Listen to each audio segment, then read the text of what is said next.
My next question is to Val. What are the key advantages and disadvantages of buying the insurance directly through a corporation than mine personally? You know, I started feeling really comfortable here. Can we, when I go and train in your office here, can I have the same setup, like sitting down or something? Yeah. I like it.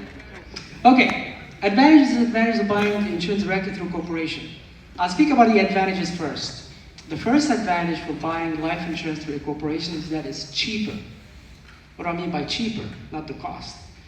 Because you're buying life insurance, you're paying the premiums with after-tax dollars, correct? Yeah. All of us, even on a personal level. So when we're paying our premiums with after-tax dollars, it makes a difference if you're on a 30 or 40% or 50% tax bracket to pay that $1,000, let's say $300 a month.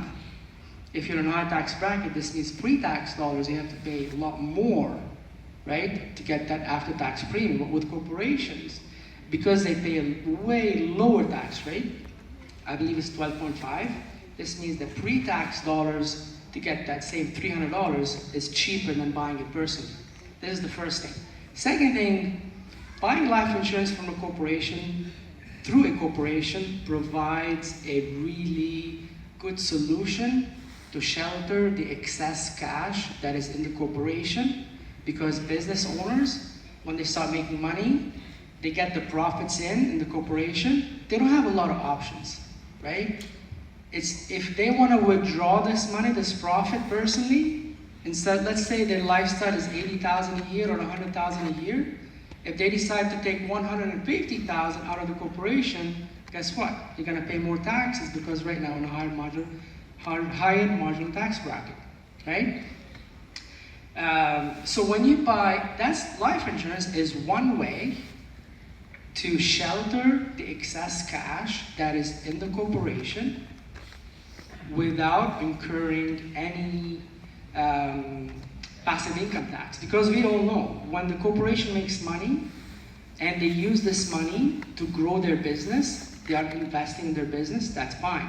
But when they take the money and invest it in something unrelated to their business, that's considered passive income, and passive income is taxed at the highest marginal tax rate in Ontario.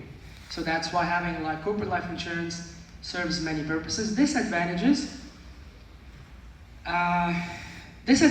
of the corporate life insurance is, and that's a big one, I get calls constantly. My client wants to buy a corporate universal life, can they deduct the premiums and treat it as an expense to reduce the income, therefore reducing the taxes? No, they cannot do that. When a corporation buys a life insurance and they start funding it to withdraw some of the money that's inside the corporation for the universal life, they cannot deduct the premiums that they're paying as an expense for the corporation. Second disadvantage, I would say, on a personal level, if you have a cash value life insurance policy, that's creditor protected. Means the creditor cannot get access to that. But if it's owned by a corporate if it's owned by a corporation, it's not considered creditor protected. If there's any issues with creditors, they can cash out the policy and need to pay them, right? And here's the last thing. If the corporations decided to surrender the policy, there will be some tax consequences as well.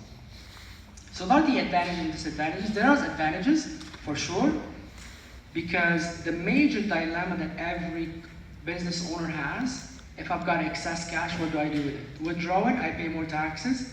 Go and invest it, that's considered passive income, I'm gonna be taxed at the highest marginal tax rate. And there's holding company, operating company, which one would hold or owns the life insurance. Probably later on, if you guys have questions, we can discuss it, but I'm gonna make sure I stay within the time.